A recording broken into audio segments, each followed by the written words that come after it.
We love hearing exactly what we can expect from meteorologist Abby Acone, but now let's take a live look outside. This is right outside our station, and it had been snowing on and off. Right now, I don't see much accumulation in the area at this point, but as Abby mentioned, Seattle and the area of Everett not under any sort of advisories, so I'm sure it'll change throughout the day. And let's see what we have here. Oh, this is right outside the station, and it is looking absolutely beautiful. Is this live right here? This was not too long ago. This was taken about an hour ago, where you can see, again, those snowflakes coming down, but not quite sticking here in this area, South Lake Union area of Seattle. We're also seeing some snow from overnight. So this morning, if you were in Kent, you woke up to this light dusting on some of your cars. In Puyallup, also getting a light dusting there. Again, these pictures are from earlier this morning. So we're monitoring these conditions as they've been changing. Yes, at our Megapole today, we're asking you to send in some photos of what you're experiencing. This is Carl in Yelm. I definitely put the call out for the cute kid and pet pics, and you guys responded. Here are a couple of doggos enjoying snow coming down in Yelm. I know, I love seeing that. And then in Grapeview, Chris sent this picture in of his cat checking it out outside, keeping an eye on that bird feeder, monitoring who's eating out of that bird feeder outside their backyard. And yeah, you can see the snow in the backyard sticking to the trees there. Chris in Grapeview also sent us this picture. You could see it was stuck to the street in front of his home. Yeah, let's see what else we have here. We have a few more. We have Helena in Gig Harbor also seeing some of that snow stick. It looks very, I feel like we're back at Christmas. It looks very picturesque, feeling very festive. To the trees as well. Yeah, she said finally, because we didn't see really much of any snow last year. All right, taking you now to this. We have some snow on I-5 and Boeing access. So at this point, there doesn't appear to be a whole lot of accumulation on the road, but of course, there's always the visibility factor. And, you know, sometimes, especially when we're traveling at highway speeds, it can be difficult to see what is ice. You know, so something to keep in mind. That's right, and that is a live look from that Department of Transportation camera. The pictures we were showing you before were not real time, but this is real time. So you can see how it is coming down, not quite sticking to the freeway right now, but you can see it kind of piling up there off to the side. In Tacoma, street operation crews, they were prepared for these winter conditions. The city told us they had 13 plows, 3 de-icing trucks, and 2 pickup trucks that started working yesterday, and they had planned to keep going throughout this storm. The city also reminding everybody that they plow and de-ice primary streets first, then secondary routes, as you heard Sean Shitness talking about not too long ago. But they said they do not plow residential streets, so that is something to keep in mind for the Tacoma area. City staff also reminding you to just be prepared for the winter weather. Make sure you prep your car. So that means checking your tires, checking your windshield wipers, making sure you have chains or other emergency supplies, and then also knowing your public transportation options if you don't even want to deal with this mess in your own car. They also suggested that you look at the city's snow routes map to identify safe spots where you can stop and put chains on if you decide you need them. And again, we are going to get right back out to Sean Shitness, who is monitoring Tacoma, one of the areas where we have seen the most snow this morning. Yeah, Sean, how's it looking out there? I like the smile, buddy. You're staying optimistic. I'm just having too much fun talking to you two. Okay, so first off, I had to layer up just in the last half hour. Gave myself some better gloves. The hood has been on. You two know that we were on Good Day Seattle for most of the morning, didn't need the hood. And of course, I put the hood on, and now the snow has started to come into much smaller flakes. Almost looks like a snow rain mix at the smallest level, but we had some pretty decent sized flakes just in the last 5 to 10 minutes. So let's talk about what we're seeing here in the Hilltop neighborhood. I can go up on this side here where we have a decent amount of snow. I also want to just point out what we're seeing on the homes here. If we look at one of the roofs at the home closest to us, that's the amount of snow that we have seen in this neighborhood. This is one of those residential streets you were just talking about, the types of streets that will not get plowed. So something to keep in mind now that the snow is here and it is sticking. Also, if we look at the sidewalk, I mean, for the short time that we've been here, not really an inch, maybe closer to a centimeter, but it did get a decent amount here on the side as well as on the grass. And since we were talking about preparations, well, might as well point out how things are looking for the cars on this street. I was just thinking about what Taylor was mentioning, the guidance that the city gave us.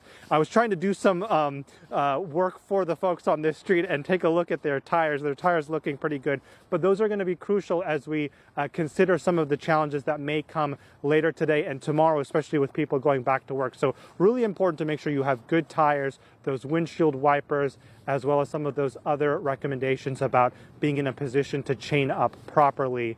And of course, have those supplies in your car now that you may be out in the weather with conditions constantly changing and need to rely on that. So we are here on the Hilltop neighborhood enjoying the snow. It is a little bit on the lighter side right now, but things have been changing so much. Who knows what it will look like when we come back to you next. Guys, back to you. I mean, something Abby has been saying all morning, if you don't like the weather, wait 5 minutes, and that'll happen for a lot of you. But speaking of those challenges that Sean was talking about, we do want to remind you of places that you can go to stay warm if that's something that you need. Here is a list for you of the cold weather shelters in Pierce County. We have Catholic Community Services, Nativity House, Beacon Young Adult Shelter, and Tacoma Public Libraries, as well as Pierce County Libraries. They're going to be open during their regular hours for anyone that needs a warm place to stay. Pierce County Transit is giving free rides to shelters, and that's going to be happening until Tuesday. The King County Regional Homelessness Authority is activating to Tier 3 protocols because of the weather. Warming shelters open during the day are the Salvation Army at Jefferson Day Center, Bread of Life Mission, and the Compass Day Center. Some overnight shelter information for you. They're going to be opening later tonight. The Fisher Pavilion at Seattle Center, the Urban League, and the Salvation Army in Soto. And then in Snohomish County, all Snow Isle libraries will be open as public daytime warming centers. Everett Public Libraries will also have their main branch and Evergreen Way branch open for anybody in need. And Thurston County Olympia Mutual Aid Partners will be distributing emergency supplies to those in need, and an overnight shelter will open starting Tuesday at Sergio's Place. Now we want to get back to Abby Acone, who's been tracking this. And Abby, from the beginning, you've been saying this is not a snowmageddon situation, but I think anybody who looks out their window and sees something like that in the background, it's probably going to start thinking, okay, there's school tomorrow. Is there going to be a school delay? Am I going to have a hard time getting to work? So what's going on? Yeah, these are all excellent questions, Taylor. I got you covered. Tomorrow morning, there might be some delays. I wouldn't be totally surprised. But honestly, a lot of the moisture is going to be lessening tomorrow morning. I think any snow showers tomorrow look very isolated. Tomorrow is going to be about the aftermath of what we see this afternoon and tonight. And we have a decent bet of how things are going to play out, but there is also some uncertainty. It's just one of those situations where we have to all be prepared to prepare and to be flexible based on how things are playing out. So we got you at 33 right now. This is our SeaTac airport camera. Flurries are flying. This is an updated look at some of the washed out cameras around the region. We've had some snow over the last couple of hours in the Olympia area, and you can easily see that minor accumulation on the cooler surfaces, the grassy areas, the trees. The main thoroughfares are looking just fine for the most part. Yell, you're seeing some light snow also on the grass.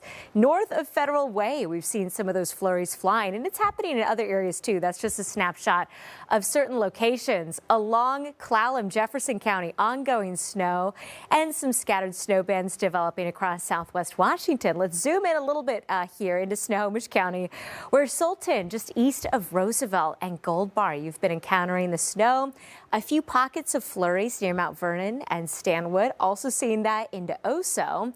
We take you into King County, Duval, Woodinville, Redmond, experiencing some snow showers and pockets of moderate snow. Kent, Lake Desire, Hobart, and Covington.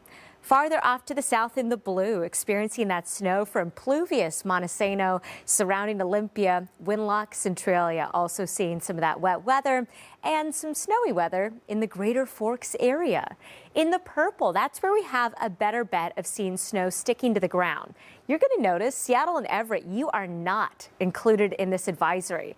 And that's because Seattle and Everett, you might see under an inch here. We got a better possibility for snow sticking to the ground. The North Sound, East Snohomish, King counties, maybe upwards of an inch in Tacoma, 2 to 4 inches Olympia through the southwest interior, and I'm expecting between 4 to 6 plus inches along the coast. So in the purple, that's where we have better certainty that there could be some scattered snow accumulations between today and 1 o'clock tomorrow afternoon. Up over the higher elevations, at last check, traction tires required out towards Stevens. Snoqualmie passes, Blewett Pass 2, traction tires advised for White Pass. Snoqualmie Pass, things seem to be improving, but still compact snow and ice in the ground on Stevens and along Highway 2. Between today and tomorrow, an extra 2 to 6 plus inches for the passes. So not a major deal. Over the higher elevations, we certainly saw more Friday and yesterday, but definitely check washout restrictions before you travel. Futurecast is exciting. Again today, things are going to be hit or miss on and off in nature. We could see a mix of rain, snow, sleet, small hail, and graupel. And it's going to, again, be changing hour by hour, neighborhood by neighborhood. Even if there is a brief coating of snow on the grounds from time to time today, it's going to melt later on this afternoon and then refreeze later on tonight. This is a look at about 11:30 later on tonight. Hour by hour, mid-30s, noon into 4 o'clock, bundle up. Be prepared for wet, slippery roads. Don't be surprised if some of those flurries are developing. And it's easy to see why we're kind of flirting with the different precipitation types when you take a look at our highs. We're in the upper 30s. Some of that melting, especially on the main thoroughfares, but I think black ice might be a problem late tonight and tomorrow. Let's talk about your futurecast for tomorrow. As I mentioned, tomorrow morning, things start to quiet down. It's going to be about the aftermath of what we're seeing later on tonight. This is a look at 4 a.m. Could be a few spots of flurries, definitely something we're going to watch for. That could slow you down if we see flurries early Monday morning. 7 o'clock, most of the action is focused over the higher elevations or the coast. What's interesting is that midday tomorrow, we see more bands of snow developing across the South Sound. So be prepared for some changing conditions tomorrow afternoon. This is a look at 6 o'clock. There could be some difficult driving weather for the Monday evening commute. South Sound, Olympia, out into Tacoma, the Hood Canal, Mason County, the Kitsap Peninsula, and then let's play you through tomorrow night. This is midnight going into late Monday. Some of that snow starts tracking farther off toward the north. Now, I was looking into the National Weather Service to see if they might extend the winter weather advisory to Seattle tomorrow night. At this point in time, they're not doing that, but this band is suggesting that there might be some snow in the Seattle area. It looks minor at this point, but I just want to flag for you that Monday evening, another round of some snow showers could develop. And it's not just the snow, these very cold temperatures as well. We've got this cold weather advisory in effect from 7 tonight to 10 a.m. on Wednesday.